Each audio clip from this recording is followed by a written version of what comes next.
ورحمة الله وبركاته. ازيكم حبايبي؟ عاملين ايه؟ يا رب تكونوا بخير. اللهم صل وسلم وبارك على سيدنا محمد وعلى اله واصحابه اجمعين. النهارده جايين نعمل مع بعض فيديو حلو قوي، فيديو جامد قوي، فيديو روتين كده حلو. وصلوا على النبي كده وحطوا لايك للفيديو. يلا بينا نشوف هنعمل ايه. احنا هنبدأ الروتين بتاعنا النهارده كده بأوضة النوم. اوضة النوم متبهدلة خالص ومش متظبطة، هنظبطها مع بعض كده ونروقها وننضفها. ده يا جماعة عايزة اقول لكم ان ده مش الغطا اللي هو بتاع المرتبة، لا، ده انا عندي الانتريهات والركن كنت جايبه لهم كفر من اللي هو القطيفه ده، وده كان واحد زياده عندي، كان عندي الكفر ده زياده عندي. انا لبسته اهوت للمرتبه، جميل جدا جدا، هو قطيفه وبتمط معاكي. يعني حتى لو هو حجمه صغير وانتي حبيتي تحطيه للمرتبه هيتمط معاكي وهيلبسها وهيبقى حلو. كنت بحط الملايه على السرير ما بلاقيهاش، احطها من هنا الاقيها نزلت من هنا، كانت بتتزحلق وما كانتش بتتظبط خالص. من ساعه ما حطيته وهو ما شاء الله بيظبط الملايه وبيخليها مية مية.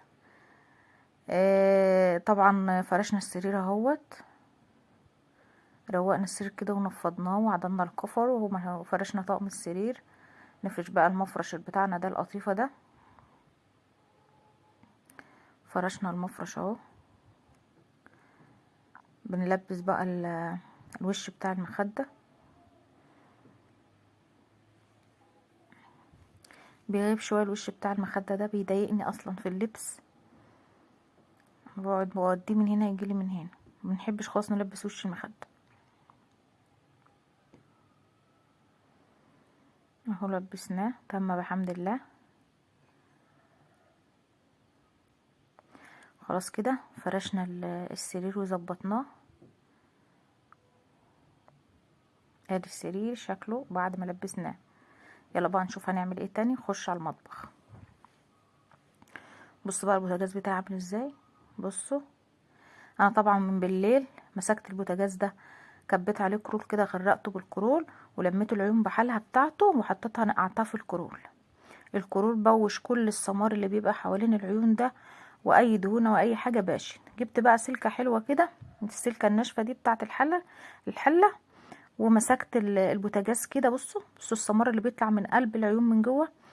مسكت البوتاجاز كده، دعكته كده بالكرول والسلك بتاعي لما اطلع كل السمار اللي فيه ده. وحط ايدك في العيون كده وطلعي السمار اللي جوه كده وما تخليش حاجه.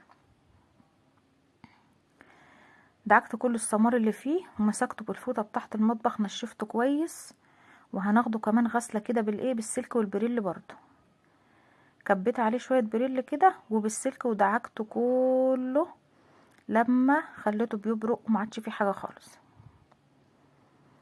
معاكي فوطه بقى مبلوله كده وابتدي نشفيه بقى ولم كل الصابون ده واغسلي الفوطه تاني كده وهاتيها ونشفيه لحد لما تلاقيه نضيف معاكي خالص. رحت غسلت الفوطه وجيت افضل امسح فيه كده وانشف القلب من جوه طبعا عشان كنت حاطه فيه كمان كرول لما نضفته خالص. يلا بينا بقى نروح نغسل العيون بتاعتنا اللي انا نقعها في الكرول من بالليل دي. هطلعها كلها قدامي في الحوض كده.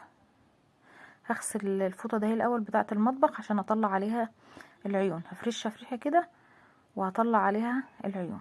احط شويه صابون كده وبالسلك. طبعا هما كل اللي فيهم طالع وبايش الكرول مبوشه لان انا حطاهم من بالليل. هحك كده العيون ولو في حاجه اي حاجه ماسكه فيهم بالسكينه كده وهحكها. حكيتها كلها ودعكتها ونضفتها. هحطها بقى تتصفى على على الفوطه اللي جنبي. وغسلت السكينه اللي كنت بعمل بيها وغسلت الحوض. يلا بينا نروح على التلاجة. بصوا بقى التلاجة عامله ازاي. احنا اخر الاسبوع على فكره انا بعمل الروتين ده عشان احنا اخر الاسبوع، عشان اخر الاسبوع طبعا بنكون مخلصين الفاكهه والخضار وكل حاجه، بيبقى كل اللي فيه في التلاجة بواقي اكل وكلام من ده. فبغسلها عشان بنصبح تاني يوم بيبقى السوق. فبتبقى التلاجة نظيفة بقى، ارص بحاجتي براحتي فيها. بصوا التلاجة عاملة ازاي، ما شاء الله عليها يعني. شلت كل اللي فيها كده، طلعته وشلت الادراج بتاعتها. هنشوف بقى الخلطة اللي هنعملها عشان نغسل بقى التلاجة المتبهدلة دي.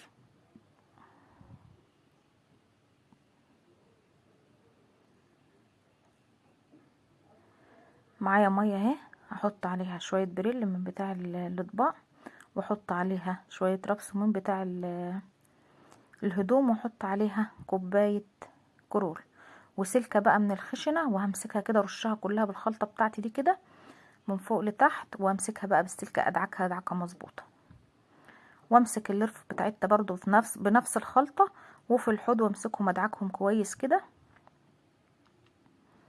اما انضفهم خالص واشطفهم واحطهم جنبي على اي حاجة يصفهم. لو عندي مكان فيه شمس بره احطهم على صينية واطلعهم في الشمس يتصفوا.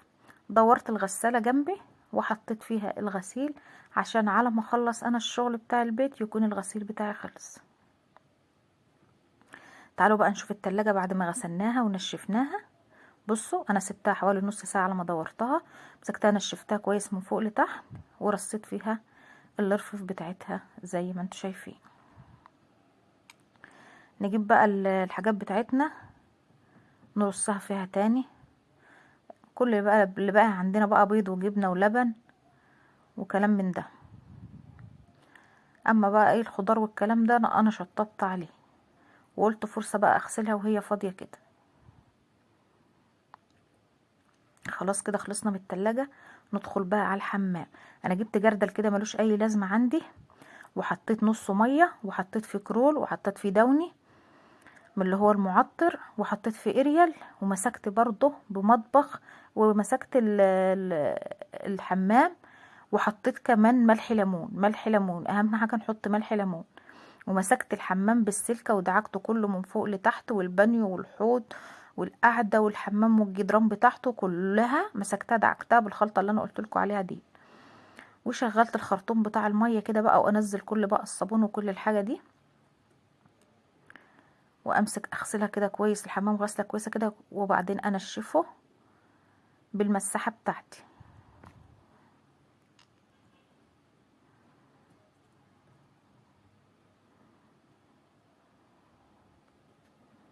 خلاص كده يلا بينا بقى نبص بصه كده على الحاجات كلها بعد ما خلصناها. ادي طبعا التلاجة بعد ما غسلناها ونشفناها، وادي البوتاجاز بعد ما غسلناه ونشفناه وظبطناه بقى جميله وفرق شاسع طبعا. وادي الحمام بعد ما مسكناه دعكناه بالخلطه بتاعتنا اللي انا قلت لكم عليها، ونزلناه غسلناه بالميه تاني ونشفناه كويس بالمساحه بتاعتنا. بصوا بقى ابيض وزي الفل. بصوا الحوض بيبرق وجميل بياض بياض يعني ما شاء الله. الخلطه اللي قلت لكم عليها دي جميله جدا، واهم حاجه فيها ملح الليمون، صابون واريال وملح ليمون وكرول على الميه، ودعاكي بقى حمام. بصوا القعده بيضه وزي الفل زي ما تكون لسه جايه. ملح الليمون بيرجعها لك جديده تاني ما شاء الله. حلو قوي قوي في غسيل الحمام ملح الليمون ده. وده شكل الحمام بعد ما اتغسل وخلص.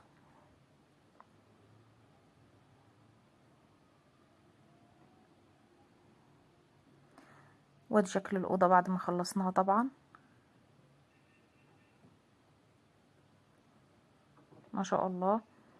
وده شكل الغسيل بتاعنا، غسلنا ونشرنا وخلصنا.